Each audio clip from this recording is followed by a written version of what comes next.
Assalamualaikum warahmatullahi wabarakatuh. Perkenalkan, nama saya Siti Komariah dengan NIM 090206230048. Nama saya Anissa Tanti Meriani dengan NIM 090206230018. Perkenalkan, nama saya Makrifat Rohania Setiawan dengan NIM 090206230030.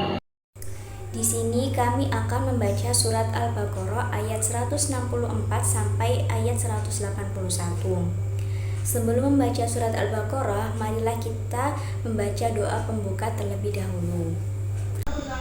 Bismillahirrahmanirrahim. Raditu billahi rabba wa bil islami dina wa bi Muhammadin nabiyya wa rasula. Rabbi shrah li sadri wa yassir li amri wahlul 'uqdatam min lisani yafqahu qawli.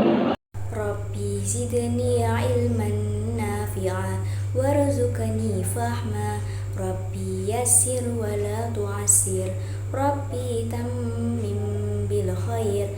Amin ya rabbal alamin. Bismillahirrahmanirrahim. Inna fi khalqis samawati wal ardi wa ikhtilafil laili wan nahari wal fulki allati tajri fil bahri bima yanfa'un nas wa ma anzalallahu minas sama'i min ma'in fa ahya bihil arda ba'da mautiha wa bassa fiha min kulli dabbah wa tasrifir riyahi was sahabil musakhkhari bainas sama'i wal ardi la ayatin liqaumin yaqilun. Wa minan nasi man yattakhidhu min dunillahi andadan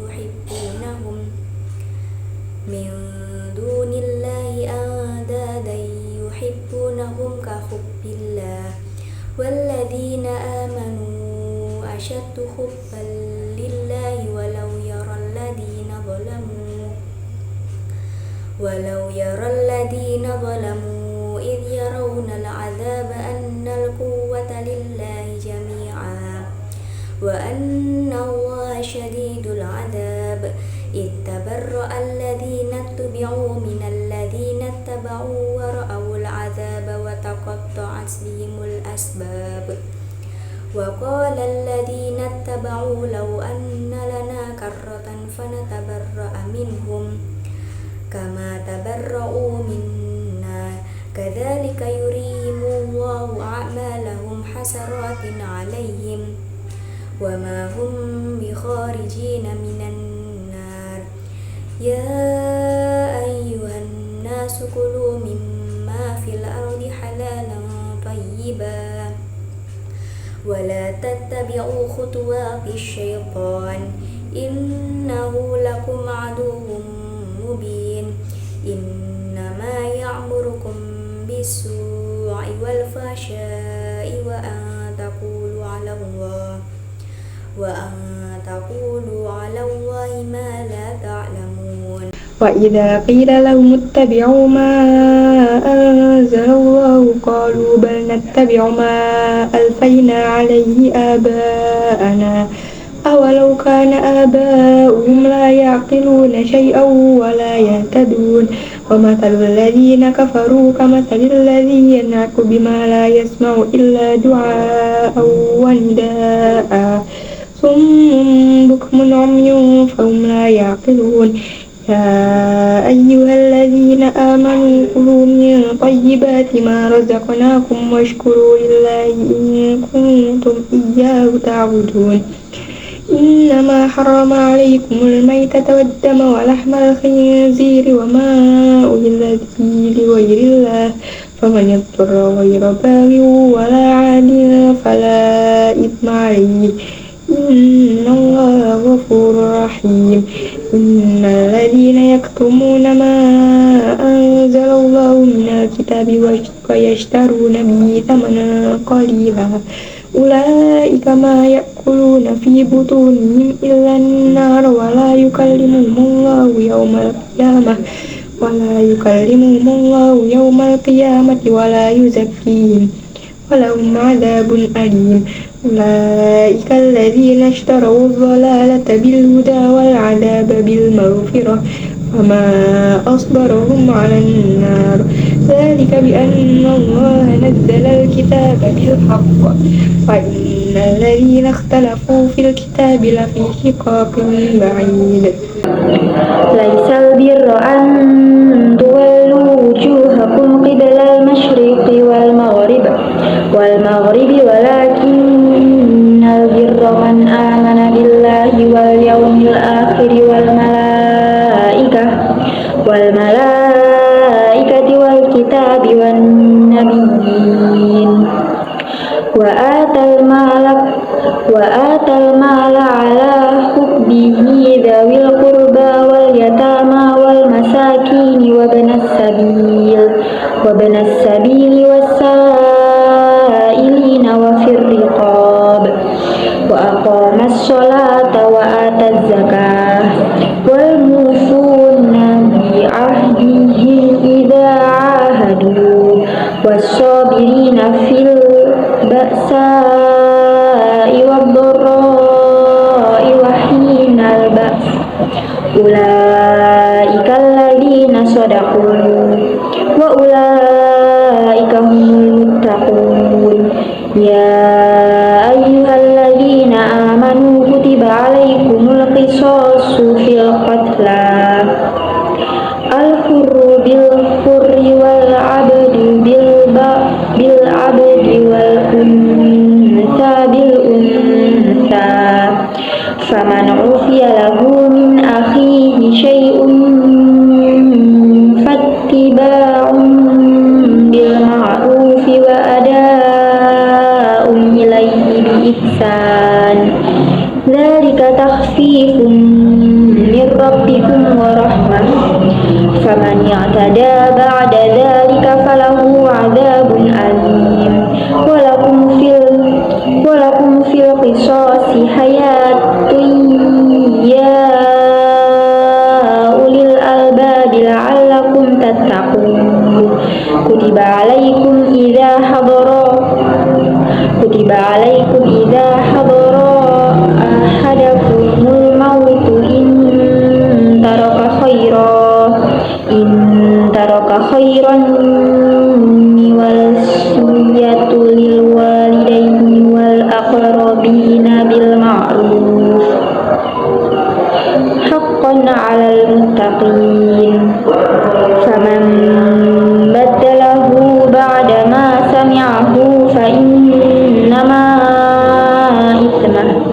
فإنما إثمه على الذين يبدلونه إن الله سميع عليم Shadaqallahul Azim.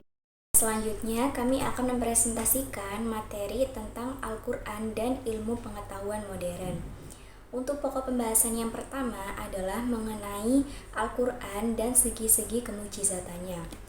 Salah satu objek yang menjadi kajian terpenting dalam ulum Al-Quran adalah permasalahan terkait dengan mukjizat. Sebagaimana diketahui bahwa Al-Quran merupakan mukjizat terbesar yang dianugerahkan oleh Allah kepada Nabi Muhammad SAW.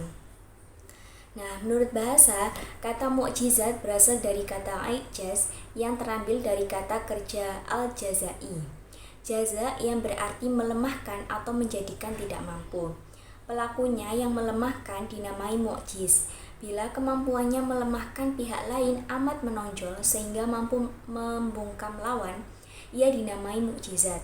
Sedangkan menurut istilah mukjizat adalah peristiwa luar biasa yang terjadi melalui seseorang yang mengaku nabi sebagai bukti kebenarannya, kenabiannya juga. Nah, Al-Quran adalah sebuah mukjizat yang berbeda dengan mukjizat-mukjizat para rasul sebelum Rasulullah. Karena mukjizat para rasul sebelumnya itu berakhir dengan wafatnya para rasul tersebut. Sedangkan Al-Quran adalah mukjizat yang kekal abadi untuk selamanya. Tidak akan musnah bersamaan dengan wafatnya seorang Rasul yang menerimanya. Nah, secara garis besar, kemukjizatan Al-Quran itu meliputi yang pertama adalah gaya bahasa. Dari segi kebahasaan dan kesastraannya, Al-Quran mempunyai gaya bahasa yang khas, yang sangat berbeda dengan bahasa masyarakat Arab, baik dari pemilihan huruf dan kalimat yang keduanya mempunyai makna yang dalam. Yang kedua adalah susunan kalimat. Kalimat-kalimat dalam Al-Quran mampu mengeluarkan sesuatu yang abstrak kepada fenomena yang konkret, sehingga dapat dirasakan ruh dinamikanya. Lalu yang ketiga adalah hukum ilahi. Al-Quran menjelaskan pokok-pokok akidah, norma-norma keutamaan, sopan santun, undang-undang, ekonomi, politik, sosial, dan kemasyarakatan, serta hukum-hukum ibadah. Yang keempat adalah ketelitian redaksinya. Ketelitian redaksi ini bergantung pada keseimbangan antara jumlah bilangan kata dengan antonimnya, jumlah bilangan kata dengan sinonim atau makna yang dikandungnya, dan lain-lain. Yang kelima adalah berita tentang masalah gaib. Contohnya dalam masalah ini adalah Al-Quran Surat Yunus ayat 92. Nah, ayat tersebut menegaskan bahwa badan Fir'aun akan diselamatkan Tuhan untuk menjadi pelajaran bagi generasi berikutnya. Tidak seorang pun mengetahui hal tersebut karena telah terjadi sekitar 1200 tahun sebelum Masehi. Pada awal abad ke-19, tepatnya pada tahun 1896, di lembah Raja-Raja Luxor, Mesir, seorang ahli purbakala Loret menemukan satu mumi yang dari data-data sejarah terbukti bahwa ia merupakan Fir'aun yang bernama Muniftah yang pernah mengejar Nabi Musa alaihissalam. Dan yang terakhir adalah isyarat-isyarat ilmu pengetahuan. Banyak sekali isyarat ilmiah yang ditemukan dalam Al-Quran, misalnya cahaya matahari bersumber dari dirinya dan cahaya bulan merupakan pantulannya. Lalu kurangnya oksigen pada ketinggian dapat menyesakkan napas, perbedaan sidik jari manusia, terus aroma atau bau-bau manusia yang berbeda-beda, masa penyusuan yang tepat dan kehamilan minimal, lalu adanya nurani atau superego dan bawah sadar manusia, dan juga lain-lain. Ilmu pengetahuan dalam perspektif Al-Quran. Ilmu pengetahuan atau sains adalah himpunan rasionalitas kolektif insani. Pandangan Al-Quran tentang ilmu dan teknologi dapat diketahui prinsip-prinsipnya dari analisis wahyu pertama yang diterima oleh Nabi Muhammad SAW, yakni Al-Quran Surah Al-Alaq ayat 1-5, yang artinya, bacalah dengan nama Tuhanmu yang menciptakan manusia dari segumpal darah. Bacalah dan dari Tuhanmu lah apa yang datang, yang mengajarkan dengan petunjuk, yang mengajarkan manusia apa-apa yang tidak diketahuinya. Dari ayat tersebut, Allah Subhanahu wa Ta'ala memberikan instruksi untuk membaca, meneliti, mengkaji, dan membahas dengan kemampuan intelektual. Surat ini merangsang daya kreativitas untuk berinovasi, meningkatkan keimanan melalui pengalaman indrawi, rasio, dan logika yang dimiliki manusia. Transformasi pengetahuan dalam pandangan Al-Quran dapat diperoleh dengan berbagai macam cara.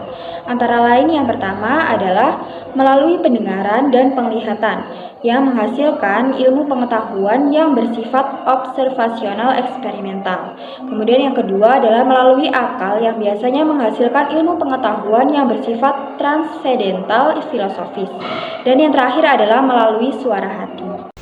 Selanjutnya, pokok pembahasan yang ketiga yaitu bukti kandungan teori ilmu pengetahuan modern dalam Al-Quran. Salah satu hal yang menakjubkan dari Al-Quran adalah isinya yang sesuai dengan ilmu pengetahuan modern. Saat diturunkannya Al-Quran kepada Nabi Muhammad pada abad ke-7 Masehi, tidak terbayangkan oleh masyarakat saat itu bahwa Al-Quran mengandung ilmu pengetahuan modern. Setelah terungkapnya fakta-fakta ilmiah yang ditemukan pada abad modern saat ini, bahkan tidak jarang para ilmuwan terkesima dan seringkali tercengang ketika ditunjukkan kepada mereka betapa terperinci dan akuratnya uraian beberapa ayat dalam Al-Quran yang memuat tentang ilmu pengetahuan modern. Adanya isyarat ayat-ayat Al-Quran tentang ilmu pengetahuan ini secara tidak langsung menunjukkan bahwa tidak adanya kontradiksi antara agama dan ilmu pengetahuan. Albert Einstein menyatakan bahwa pengetahuan tanpa agama adalah bincang dan agama tanpa pengetahuan adalah buta. Pernyataan Einstein ini menunjukkan bahwa agama dan ilmu pengetahuan tidak dapat dipertentangkan karena keduanya merupakan dua hal yang perlu disatukan untuk membuat manusia berada dalam kemajuan namun sekaligus tetap religius. Tentu saja, penyatuan ilmu pengetahuan dan agama itu menuntut perlunya ilmu pengetahuan yang bisa dipertanggungjawabkan terhadap nilai-nilai kemanusiaan. Sains dan ilmu pengetahuan merupakan salah satu isi pokok kandungan kitab suci Al-Quran. Nah, ilmu pengetahuan merupakan salah satu kebutuhan agama Islam.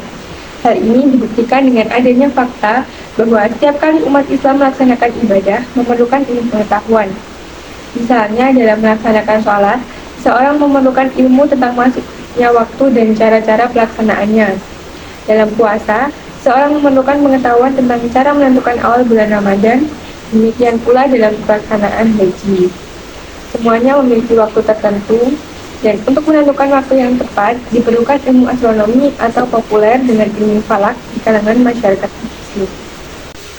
Di antara ilmu pengetahuan tersebut antara lain, yaitu astronomi yang memuat teori Big Bang, pengembangan langit atau expanding universe, peredaran matahari, bulan, dan benda-benda langit pada garis originnya masing-masing, asal-usul benda-benda dari nebula atau kabut, adanya lapisan atmosfer, revolusi dan rotasi matahari dan bulan, jumlah planet, fungsi gunung sebagai bahasa, konsep reproduksi manusia, proses terjadinya hujan, kekuatan yang ada pada bumi, tidak saling bercampurnya laut antara satu dengan yang lainnya, dan lain-lain.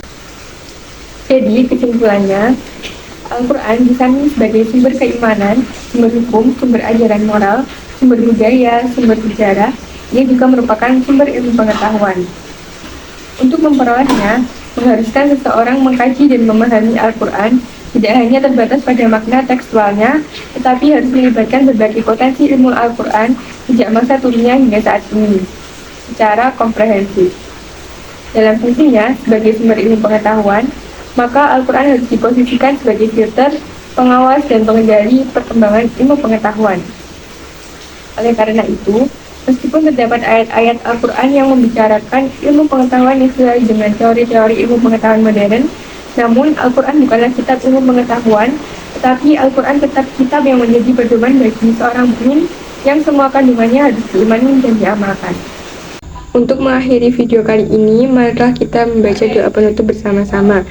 Rabbi fanfa'na bi barakatihim wahdinal husna bi hurmatihim wa amitna fi tariqatihim wa mu'afatin minal fitan. Subhanakallahumma wa bihamdika asyhadu an la ilaha illa anta astaghfiruka wa atubu ilaik. Walhamdulillahi rabbil alamin. Amin ya rabbal alamin.